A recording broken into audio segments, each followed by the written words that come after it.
누가복음을 통해서 예수님의 생애를 보고 있습니다. 예수님께서 이제 나인이라는 성으로 가신 얘기가 오늘 본문에 나옵니다. 본래 누가가 이 앞부분에서 예수님의 생애에 대해서 기록하면서 예수님의 공생의 사역 첫 부분을 기록하면서 예수님이 어떻게 병자를 고치시고 어떻게 이렇게 그 아픈 사람들을 고치시고 가르치신 내용이 앞에 쭉 나옵니다. 쭉 나오면서 이제 산 위에서 가르치신 말씀, 산상수훈을 가르치신 후에 예수님께서 이제 한 백부장의 믿음을 보시고 그 백부장의 종을 고치신 얘기가 요 바로 앞에 나옵니다. 거기서 예수님이 주인이신 것을 한 번 더 누가는 보여줍니다. 무슨 주인입니까? 백부장의 믿음은 뭐냐면 예수께서 주인이시기 때문에 말씀만 하시면 이곳에 우리 집에 오시지 않아도 주의 종이 낫겠나이다 이렇게 믿습니다. 당시 이스라엘 사람들은 예수님을 어떤 분으로 알았냐면 한 명의 선지자, 스승, 선생 혹은 병을 고치는 이적을 행하는 사람 이렇게 알았습니다. 그런데 그 백부장을 통해서 이스라엘 사람도 아니고 이방인이었던 백부장을 통해서 보여준 믿음이 뭐냐면 예수님은 주인이시라는 겁니다. 예수님은 온 세상의 주인이시기 때문에 고치는 일은 아무것도 아니다라는 것을 그 백부장을 통해서 보여주십니다. 백부장도 이야기합니다. 나도 내 수하에 사람들이 있어서 이리로 가라 하면 이리로 가고 저리로 가라 하면 저리로 가는데 온 세상 만물을 지으신 하나님, 그 하나님이신 예수님이 내 집에 들어오시지 않아도 고치실 수 있습니다 라고 고백하는 겁니다. 그래서 우리의 관점을 좀 바꿔야 될 것을 말씀드렸습니다. 뭐냐면 예수님께서 아니 어떻게 그런 이적을 이루셨는가 이게 아니라 온 세상을 주관하시고 모든 생명을 주관하시는 그 하나님이신 예수님이 어떻게 이렇게 작은 일을 하시는가? 사실 예수님에게 풍랑을 잠잠하게 하거나 앉은 자를 일으키시거나 눈먼 자를 보게 하는 일은 온 세상을 지으신 예수님에게는 아주 작은 일입니다. 그런데 그 예수님이 그 작은 일을 왜 하시는가? 그걸 봐야 됩니다. 오늘 여러분, 예수님이 하시는 일이 놀라운 것이 아니라 더 큰 일을 하실 하나님이 이 작은 일 하나하나를 한 사람 한 사람을 위해서 우리를 위해 하셨다는 것, 그것이 놀라운 것입니다.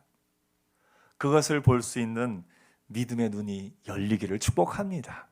백부장의 시선을 통해서 백부장의 그 하인을 고친 이야기를 통해서 예수님이 주인이신 것을 보여준 그 누가는 이제 과부의 아들을 살린 얘기, 죽음 가운데서도 그 과부의 아들을 살린 이야기를 통해서 생명의 주관자가 되신 예수님에 대해서 한 번 더 이야기를 하고 있습니다.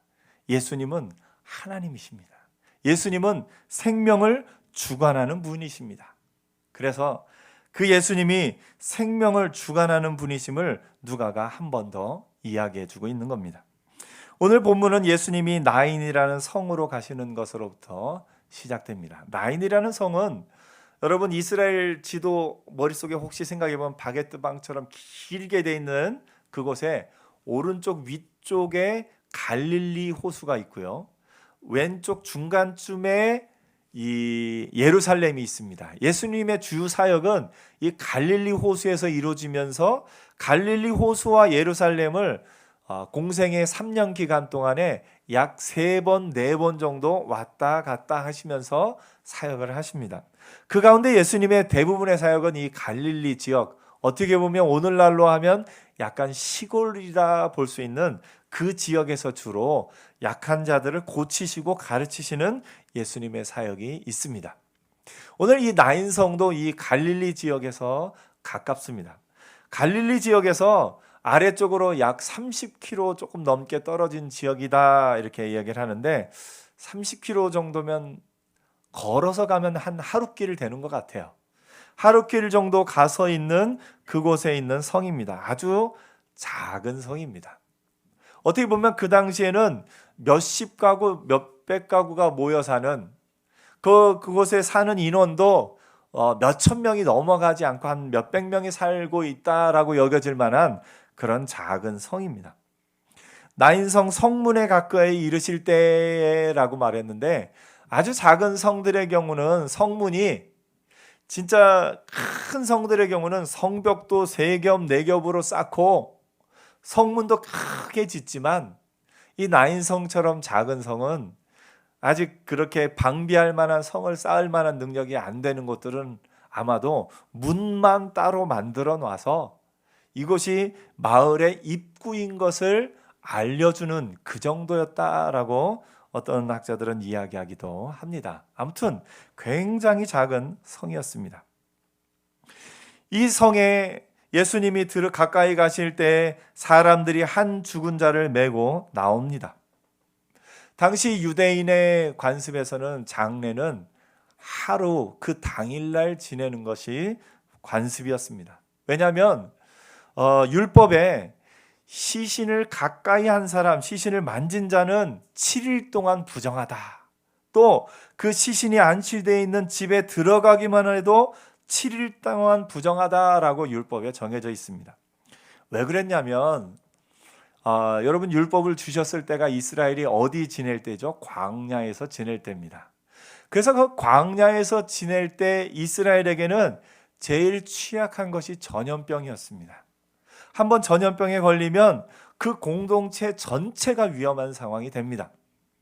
그래서 특별한 어떤 병이 있거나 어떤 음식이거나 그런 것들을 굉장히 조심해야 되는 것이 뭐냐면, 공동체 전체를 살리기 위해서 어떤 피부병이나 어떤 병에 걸린 사람은 진 밖에서 거주하도록 하고 있었습니다. 그것이 율법에 정해져 있습니다. 더 나아가서 이 시신을 만지거나 하는 것도 마찬가지였습니다. 왜냐하면 우리도 지금 우리는 상식적으로 알고 있습니다. 어떤 전염병이나 그런 것에 사람이 생명이 이렇게 다했을 때는 그 시신에게서 또 다른 그 균이 다른 사람에게 옮을 수 있다라는 것을 알고 있기 때문에 굉장히 주의하고 조심합니다. 이게 성경에 하나님이 이스라엘 공동체를 사랑하셔서 공동체를 보호하기 위해서 이런 법을 만들어 주신 것을 봅니다.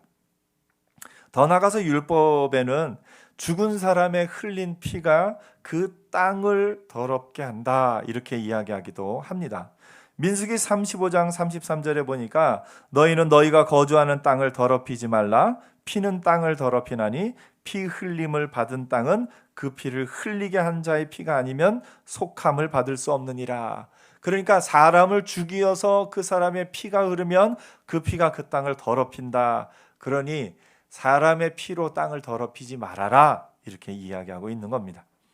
또 사람이 만일, 신명기 21장에 보니까 사람이 만일 죽을 죄를 범함으로 내가 그를 죽여 나무 위에 달거든 그 시체를 나무 위에 밤새도록 두지 말고 그날에 장사하여 내 하나님 여호와께서 내게 기업으로 주시는 땅을 더럽히지 말라, 이렇게 이야기하기도 합니다. 그렇기 때문에 이스라엘에서는 장례를 그 당일에 치릅니다. 그리고 그 보통의 장례 행렬에는 사람들이 때로는 돈을 주고 사기도 하면서 우는 자와 악기 연주하는 사람들이 함께 다닙니다. 그리고 그 장례 행렬의 맨 앞에는 그 사람의 죽은 이의 아들이나 아들이 없으면 가까운 친척이 서는 것을 보게 됩니다. 오늘 본문에는 그 어머니가 앞장선 것을 봅니다. 그 어머니가 혼자 앞장섰기 때문에 사람들은 누구나 알 수 있었습니다. 아들이 죽은 것이고 그 어머니가 홀로 키우던 아들, 독자였던 것을 그 장례 행렬만 봐도 알 수가 있습니다. 독자의 죽음이라는 것은 성경의 가장 큰 슬픔을 표현할 때 독자의 죽음, 이렇게 이야기합니다. 오늘날에는 우리가 여성들이 경제력이 많이 늘어났습니다. 그렇기 때문에 여성들 혼자 살 수 있는 길도 많이 열리고 했습니다. 하지만 불과 100여 년 전만 해도 사실 미국에서도 실질적으로 여성들이 경제력을 가진 것은 최근의 일입니다.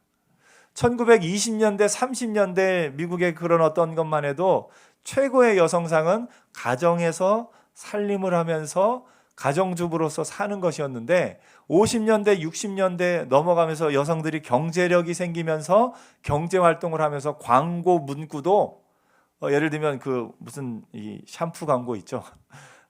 소중하니까 하면서 이렇게 하는 그런 광고들이 미국에서도 50년대, 60년대 넘어서 나오는 광고들인 것을 봅니다. 그래서 그 이전에는 남편의 있고 없고가 그 사람의 경제력의 하늘과 땅 차이였습니다. 남편이 있는 집은 그 남편이 벌어온 것으로 가정이 살 수가 있었고, 그렇지 않은 경우에 여인 혼자서 생명을 이끌어가는 것은 정말 쉽지 않은 일이었습니다. 예수님의 시대는 더했지요. 여성들이 경제활동을 할 수 없었기 때문에 남편이 없이 혼자 자녀를 키우는 것은 무척이나 어려운 일이었습니다. 더구나 그 아들의 죽음은 이 여인이 단지 그날의 슬픔뿐만 아니라 그 앞으로의 삶이 얼마나 큰 고난이 있을 것인가를 우리가 상상해 볼 수 있는 일입니다. 지금의 우리의 상상보다 훨씬 더 큰 무게감이 이 당시에는 있습니다. 그래서 구약의 예언들도 보면 독자를 잃은 슬픔이 가장 큰 슬픔이다 성경이 말합니다. 예레미야에 보니까 이렇게 얘기합니다. 내 백성이 굵은 배를 두르고 재에서 구르며 독자를 잃음같이 슬퍼하며 통곡할지어다. 어떤 슬픔이 가장 큰 슬픔입니까? 독자를 잃은 슬픔이 단지 그 독자를 잃은 것뿐만 아니라 그로 말미암아 이제 평생 동안에 먹고 살 길이 없어진 겁니다. 어떻게 보면 얼마 지나지 않아 굶어 죽을 수도 있는 상황이 이 과부의 상황인 것을 우리가 성경의 역사를 통해서 알 수가 있습니다. 또 아모스의 다른 곳에 보면 독자의 죽음으로 말미암아 애통하듯 하게 하며 이렇게 여러 곳에서 독자의 죽음이야말로 가장 큰 슬픔인 것을 보여주고 있습니다. 그런 장례 영녀를 만났을 때 예수님은 어떻게 반응하실까요? 13절에 보니까 주께서 과부를 보시고 불쌍히 여기사 울지 말라 하시고, 예수님은 어떤 예수님이냐면 아픔을 알아주시고 아픔을 위로하는 분이 예수님이십니다. 온 세상의 주인이신 그 예수님은 그 과부를 불쌍히 여기사 그에게 울지 말라 하시고 그 아들을 살려주십니다. 다른 모든 성경의 예수님의 이적들은 사실은 그 한 사람 한 사람의 믿음을 보시고 구원하십니다. 내 믿음이 너를 구원하였다. 백부장의 믿음을 보고 그 종을 고치시고, 또 그 중풍병에 걸린 사람을 들고 온 사람들의 그 믿음을 보시고 그를 고쳐주십니다. 그런데 오늘 본문은 그 과부의 믿음이 있고 없고와 상관없이 예수께서 불쌍히 여기시고 울지 말라 하시고 그 아들을 살려주시는 것이 나옵니다. 여기서 예수님에 대해서 주께서라고 표현하고 있는데, 주라는 말은 퀴리오스라는 단어인데 주인이다 라는 그런 의미가 담겨져 있습니다. 누가복음에서는 처음 이 주라는 단어를 지금 쓰고 있습니다. 예수님이, 그 주인 되신 예수님이 그 한 여인을 보고 불쌍히 여기시고 울지 말라 하셨다라는 것, 이것이 성경이 강조하고 있는 겁니다. 예수님은 어떤 예수님이십니까? 불쌍히 여기시는 예수님. 그리고 불쌍히 여기시고 울지 말라 위로하시고 그 아들을 살려주시는 예수님을 봅니다. 우리는 어떻습니까? 우리는 예수님이 이 다음에 거기에도 보면 이야기하시면 이 시대의 사람들이 어떠하냐 하니까, 우리가 너희를 향하여 피리를 불어도 너희가 춤추지 않고 우리가 곡하여도 너희가 울지 않는다. 잔치집에 피리를 부는데 함께 기뻐하지 않고 장례식에서 우는데 함께 울지 않는 시대를 예수님이 말씀하십니다. 오늘의 이 시대 가운데도 그런 부분들이 있습니다. 같이 울어주고 같이 웃어주는 것, 이것이 우리가 예수 믿는 사람으로서 해야 될 일인 것을 보게 됩니다. 예수님이 그러셨습니다. 예수님은 그 여인을 불쌍히 여기시고 울지 말라 위로하셨습니다. 오늘 여러분, 옆에 있는 사람이 아픔 가운데 있을 때 불쌍히 여기고 위로해 줄 수 있는 하나님의 사람들 되기를 축복합니다. 참 안타깝게도 어떤 분들은 누군가 고통 가운데 있을 때 죄찾기를 하는 분들이 있습니다. 무슨 얘기입니까? 욥기에 보면 욥의 친구들이 그랬어요. 욥이 고통 가운데 있는데, 고난 가운데 있는데 욥한테 가서 너 지금 네가 죄 지어서 그런 거니까 무슨 죄를 지었는지 회개하라 하면서 아픈 사람을 위로하고 해야 되는데, 그 욥에게 가서 너 빨리 죄를 회개하라 말하는 친구들의 모습을 봅니다. 오늘 여러분, 아픈 사람에게는 손잡아주고 위로해 주는 것이, 그것이 우선되어야 합니다. 우리 문화는 참 안타깝게도 자녀들이 아파할 때 왜 아파하는지를 이해해 주기보다는 아픔을 책망할 때가 참 많습니다. 아이가 학교 갔다 오다가 넘어져서 무릎에 피가 났습니다.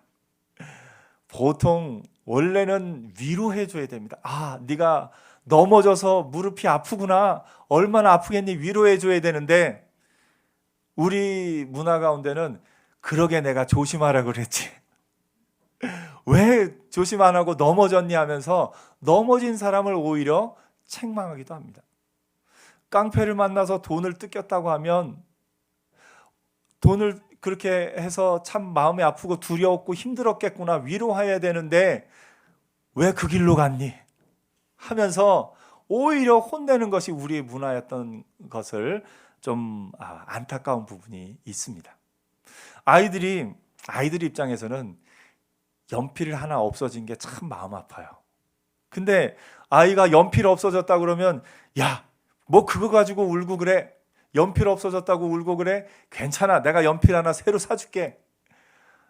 물론 답을 주는 것도 좋은 방법이지만 가장 먼저는 그 아픈 마음을 알아주고 이해해 주는 게 그게 먼저 돼야 됩니다. 좀 청년들을 향해서도 마찬가지입니다. 사랑하던 사람과 헤어졌다고 하는데 그 옆에서 이 세상에 남자 많아, 여자 많아 이렇게 말한다고 그 당시에 위로가 될까요? 가장 큰 위로는 먼저 네가 그것 때문에 얼마나 마음이 아프니 하고 손을 잡아주고 위로해 주는 것이 먼저 되어야 할 것인 것을 봅니다. 예수님께서도 이 여인의 일을 불쌍히 여기시고 울지 말라 그 마음을 위로하신 것을 보게 됩니다. 오늘 믿음의 사람으로서 저와 여러분, 위로자로 살기를 축복합니다. 아픈 사람을 보면요, 죄 찾기 하지 마시고요, 당신이 죄를 지어서 이 병에, 죄를 지어서 이 고난을 당하고 있다 말씀하지 마시고요, 그냥 손잡아주고 위로하고 얼마나 아플까, 얼마나 힘들까 위로해 주는 자로 사는 저와 여러분 되기를 축복합니다. 여러분의 자녀들을 향해서도, 또 여러분 주변의 그 누구를 향해서도 마음이 아픈 사람에게는 가장 첫 마디는 얼마나 마음이 아플까 하고 그 마음을 위로해주고 이해해주고 공감해주는 것, 그것이 예수님의 마음이고 그것이 예수를 믿는 우리의 마음이 되어야 할 줄로 믿습니다. 그래서 옆에 사람에게 한번 이야기해 주세요. 제가 위로해 드리겠습니다.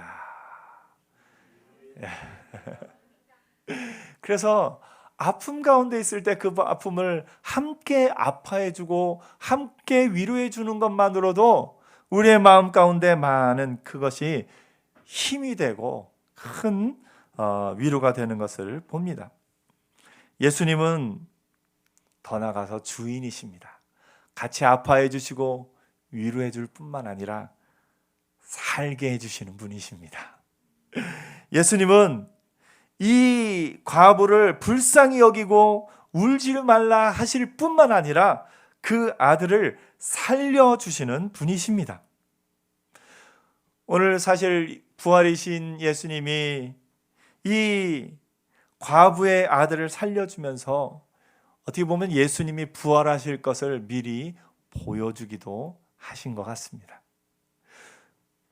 한 아들을 잃고 슬퍼하는 그 과부 앞에서 그를 살려주면서 우리 가운데 부활이 있음을, 그 죽음의 권세를 이기는 역사가 있음을 예수님께서 보여주신 것을 보게 됩니다. 요한복음 5장에 진실로 진실로 너희에게 이르노니 죽은 자들이 하나님의 아들의 음성을 들을 때가 오나니 곧 이때라. 듣는 자는 살아나리라. 요한복음 11장에도 예수께서 이르시되 나는 부활이요 생명이니 나를 믿는 자는 죽어도 살겠고 무릇 살아서 나를 믿는 자는 영원히 죽지 아니하리니 이것을 내가 믿느냐. 죽음은 결코 우리를 가둘 수 없습니다. 죽음의 권세는 예수 안에 있는 우리를 무너뜨릴 수 없습니다. 죽음의 권세는 예수님 앞에 무너져 버릴 수밖에 없습니다. 예수님은 죽음의 권세를 이기셨습니다. 예수님의 그 능력으로 예수를 믿는 저와 여러분은 죽음의 권세를 이기고 부활할 겁니다. 오늘 여러분, 죽음의 권세를 이기신 그 예수님이 우리의 주인이심을 기쁨으로 믿고 의지하며 나가는 은혜가 있기를 축복합니다. 예수님은 가장 슬픈 그때를 가장 큰 기쁨으로 바꿔주시는 분이 예수님이십니다. 우리의 삶에는 슬픔이 많이 있습니다. 슬퍼할 일이 순간순간 다가옵니다. 때로는 친구들로 인해서 슬퍼할 수도 있고요. 때로는 직장일로 인해서 슬퍼할 수도 있고요. 때로는 내 건강으로 인해서 슬퍼할 수도 있습니다. 참 어떻게 그렇게 슬픈 일이 많은지 모릅니다. 그러나 믿음의 사람은 슬퍼할 수는 있으나 슬픔에 머물지는 않습니다. 우리의 삶에는 슬픈 일이 있을 때 우리는 슬퍼할 수 있습니다. 옆에서 같이 슬퍼하고 같이 위로할 수 있습니다. 하지만 믿음의 사람들은 슬픔 가운데 머무르지 않습니다. 왜냐하면 예수님께서 그 슬픔을 기쁨으로 바꾸어 주시기 때문에 그렇습니다. 오늘 여러분, 슬퍼할 수는 있으나 슬픔 가운데 머물지 않는 은혜가 있기를 축복합니다. 가장 큰 슬픔의 그때에 그 상황을 아들이 살아남으로 말미암아 가장 큰 기쁨으로 바꾸어 주신 분이 예수님이십니다. 하나님은 어떻게 보면 반전 드라마를 참 좋아하시는 것 같습니다. 가장 큰 슬픔의 그때에 그것을 가장 큰 기쁨으로 바꿔주시면서 우리의 삶에 많은 것을 보여주십니다. 사실 예수님의 십자가의 죽으심 자체가 가장 큰 반전 드라마인 겁니다. 어떻게 보면 죽음의 권세에 무너져 버린 듯한, 죽음의 권세가 이긴 듯한 상황이 예수님이 십자가에 달려 죽으신 사건입니다. 그때 모든 것이 끝났다고 생각하고 모든 것이 절망 가운데 있다 생각한 그 순간에 하나님은 그 예수님을 사흘 만에 다시 살리십니다. 그로 말미암아 온 인류를 위한 구원이 시작됩니다. 가장 큰 절망의 순간이 가장 큰 소망의 순간으로 바뀌는 역사가 있습니다. 오늘의 우리의 삶도 마찬가지입니다. 우리의 삶에 가장 큰 슬픔이라 생각하는 그 순간에 여러분, 슬픔 가운데 머무르지 않기를 축복합니다. 우리가 슬퍼할 수는 있으나 슬픔 가운데 머물지는 않는 이유는 뭐냐면 그 슬픔을 변하여 기쁨으로 바꿔주실 예수 그리스도가 있기 때문입니다. 예수님은 여러분의 슬픔을 기쁨으로 바꾸어 주실 겁니다. 가장 큰 슬픔을 가장 큰 기쁨으로 바꾸어 주실 겁니다. 오늘 그 예수님을 의지하며 나가는 저와 여러분 되기를 축복합니다. 예수님은 우리의 슬픔을 공감하시고 위로하실 뿐만 아니라 우리의 슬픔을 도리어 큰 기쁨으로 변화시켜 주시는 분이십니다. 그 은혜 가운데 이번 한 주간 담대하게 살아가는 저와 여러분 되기를 축복합니다.